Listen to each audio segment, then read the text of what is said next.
सोलापुरातील Hodgi road विमानतळावरून नागरी विमानसेवा सुरू व्हावी याकरता सर्वसामान्य सोलापूरकरांनी सोलापूर विकास मंचच्या माध्यमातून 4 वर्षांचा प्रदीर्घ असा लढा दिला. विमानसेवेतील प्रमुख अडथळा दूर करून सुद्धा 1.5 वर्षांपेक्षा अधिक काळ लोटला.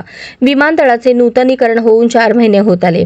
23 डिसेंबर 2024 पासून होडगी रोड विमानतळावरून नियमित विमानसेवा सुरू होईल असे खुद्द केंद्रीय नागरी उड्डयन राज्यमंत्री मुरलीधर मोहोळ यांनी स्वतः सोलापुरात येऊन पत्रकार परिषदेत जाहीर केले.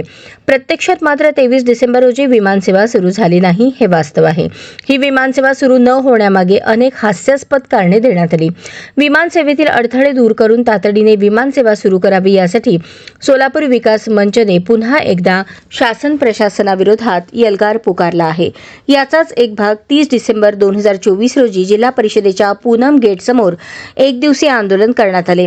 या आंदोलनात अनेक सर्वसामान्य सोलापूरकर व विविध क्षेत्रातील मान्यवरांनी हजेरी लावली. सत्ताधारी पक्षाचे केंद्रीय पातळीवरून मंत्री सोलापुरात येऊन 23 डिसेंबर 2024 पासून विमानसेवा सुरू होईलच असे विधान करतो आणि प्रत्यक्षात मात्र विमानसेवा सुरू होत नाही, तेव्हा ही घोषणा म्हणजे विधानसभा निवडणुकीत केलेला स्टंट होता, सोलापूरकरांची उडवलेली खिल्ली होती असा संतप्त सवाल आंदोलनावेळेस अनेकांनी उपस्थित केला. तसाच काहीसा प्रकार शासकीय अभियांत्रिकी महाविद्यालयाच्या बाबतीत झाला आहे. 2016 साली तत्कालीन राज्य सरकारने सोलापुरात शासकीय अभियांत्रिकी महाविद्यालय मंजूर केले, जे 8 वर्षानंतर सुद्धा अस्तित्वात आलेले नाही.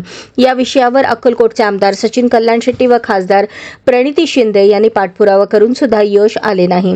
हे अभियांत्रिकी महाविद्यालय पुढील शैक्षणिक वर्षापासून सुरू करण्यासाठी सोलापूर विकास मंचने मोठा लढा उभारण्याचा निश्चय केला आहे.